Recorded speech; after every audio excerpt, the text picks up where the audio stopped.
Muraho neza bakunzi ba SM7 bahaye ikaze kuri uyu munsi. Uyu munsi muri iyi video tugiye kubereka uburyo ushobora kuapplyinga usaba green card cyangwa se iyo bita diversity visa.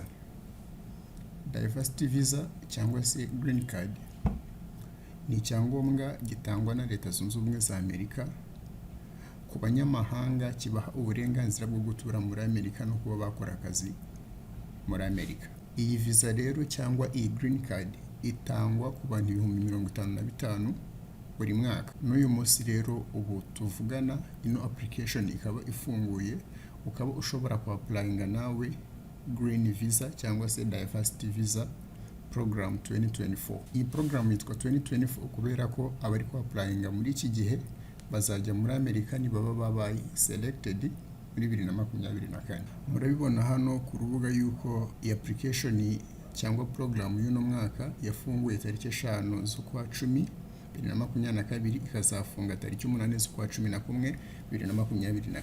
Murabibona ko ari ku rubuga rwa travel.state.gov, ni urubuga rwo muri Amerika nyine rubaho ibintu bijyanye na visa. Ushaka no kumenya ibindi bintu bijyanye n'amaviza ubasha kurusura ukabyisomera. Reka turebe rero bimwe mu bintu by'ingenzi bisabwa kugira ngo ube wabona iyi green card cyangwa se ube applying. Nkuko mubona aya ni amabwiriza agendanye no kuapplyinga iyi diversity immigrant visa program 2024. Murabona ko hano nkuko nabibabwiye, kugira ngo baselectinge abantu bazahabwa iyi visa babaselectinga mu bice bitandukanye bitandatu by'isi, kandi bagakora uko bashoboye kose kugira ngo buri gihugu byibuze kibe gifite percentage 7%. Nuko ngo muri ba bantu 55,000 buri gihugu kiba gifitemo percentage 7% z'umubare nyirizina, umubare mbombere we 55,000. Hano rero hari ibisabwa. Icyambere tubona hano nuko ugomba kuba umwene gihugu w'igihugu kitaranzwemo n'abimukira benshi bajya muri Amerika. Niyo mpamvu kuba ari buze kujya ku rubuga muraza kubona list igaragaza ibihugu bitemerewe ubu ngubu kuba byasaba iyi visa. Reka mvuge muri Afrika nk'igihugu cya Nigeria, ubwo mwajya Asia mukajya Europe mukajya n'ahandi mukagenda mureba ibihugu bitemerewe kuapplyinga muri no program, kubera ko Amerika yakiriye abene igihugu b'ibyo bihugu benshi umwaka washize 2021. Icyakabiri, icyangombwa cya kabiri gisabwa kugira ngo applying ino visa nuko ugomba kuba ufite akazi wakoze byibuze imyaka 2 cyangwa se ukaba warize amashuri byibuze amashuri 12 years education, ni ukuvuga ngo ufite icyiciro cya mbere cy'amashuri yisumbuye. Hano rero hari steps zisabwa kugira ngo applying iyi visa. Iya mbere ni ugusubmitinga an entry form, nibyo tugiye kubereka muri uyu mwanya. Noneho step ya kabiri izaba selection of applicant. Yingi ikorwa nyine na bwa buryo bwa computer twababwiye ari bwo bwitwa randomized computer drawing. Hanyuma noneho if you are selected, nuba selected uzaba usabwa gukonfirma your qualifications.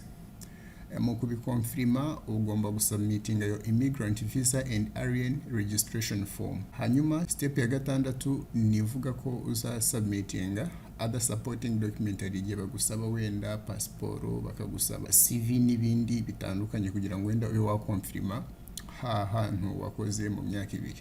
Then step ya karindwi ni interview. Step ya 8 kwitegura interview. Hano bazatangaza igihe interview izabera, then hano bababwire witegure interview, then ukora interview n'amatariki azagenda atangazwa. Step ya nyuma after interview no gutegura urugendo rwawe ukaburerekeye. Bifurije amahirwe masa. Mutaragenda rero reka turebe iyo form ukuntu yuzuzwa. Form ngiyi hano murayibona iri kuri urubuga rwitwa dvprogram.state.gov. link turaza gushyira muri description, mushobora kujyaho mukayireba then ukaba mwakwapplyinga namwe. Uramanuka hano hasi ahanditswe ngo begin entry, uhaklike hanyuma wandike iyi code iri ahangaha. Utabasha kuyibona ushobora gukanda kuri aka kantu k'amajwi, then bakayigusomera wowe ukagenda wandika ibyo wumvise.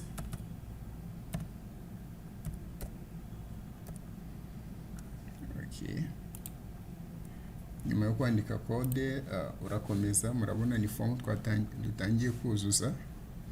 Reka dushyiremo amazina just turimo gushyiramo amazina ari random kugira ngo tubereke ukuntu yuzuzwa. Aka kantu mukiteho, niba udafite izina ryo hagati cyangwa ubwo udafite amazina atatu ugomba kugacekinga. Utagacekinze uri gusubmitinga form bagusubiza inyuma. Uhitemo igitsina, uhitemo itariki y'amavuko, ushyiremo umwaka, ushyiremo aho wavukiye, ushyiremo igihugu wavukiyemo. Hanyuma hano niba utuye mu gihugu, niba waravukiye mu gihugu gifite ibyangombwa bisabwa kugira ngo ube wakwapurayinga ariko akaba atari cyo kirimo, ukanda hano hanyuma igihugu wavukiyemo ukagiselectinga. Niba uri mu gihugu wavukiyemo ubyihorera kuri yes. Turakomeza, then baratubwira gucuzinga ifoto. Ifoto igomba kuba yujuje ibisabwa. Ku bantu batazi ibisabwa mwakanda kuri no link mukabireba. Igomba kuba ifite pixel 600 kuri 600 cyangwa 2 inch in 2 inch cyangwa ifite milimetero 51 kuri 51.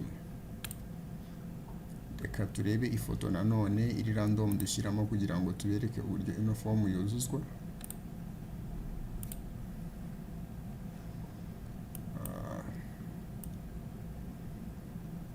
Ifoto twayishyizemo, then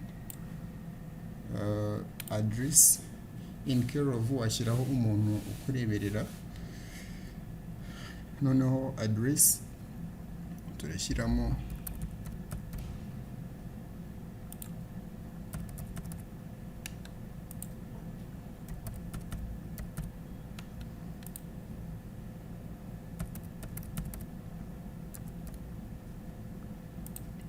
postal code, then selecting igihugu nanone.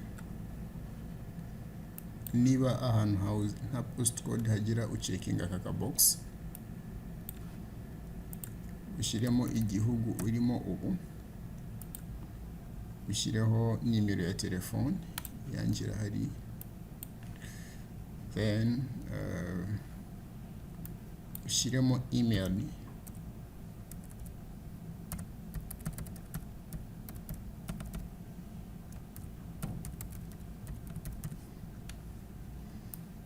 mbibutsa yuko utemerewe gukora ino application kabiri.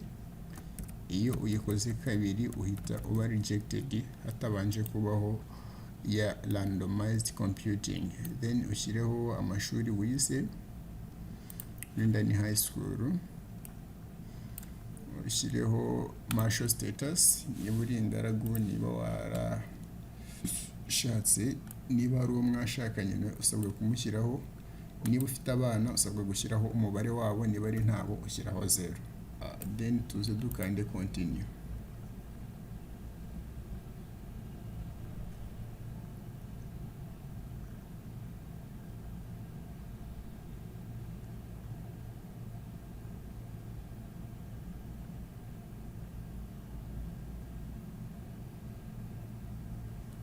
Urategereza gatoya, hari igihe internet igira nabi.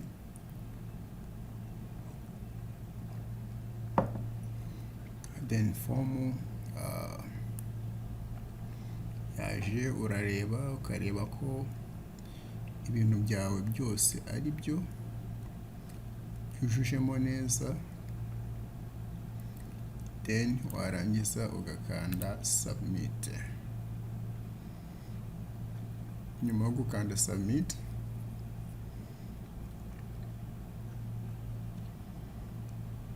aguha kano kantu kakwereka form yawe, ukaba usabwa kuba wayiprintinga kubera ko nk'izi code urazikenera. Ino confirmation number n'ino digital signature urayikenera cyane. Ni ngombwa rero kugira ngo aka kadokima kawe ugaprintinge, then ukabike for your reference. Ukakita izina, ukatukite DV 2024 2022. Okay, done. Then application ukaba urayirangije. Mbifurije amahirwe masa.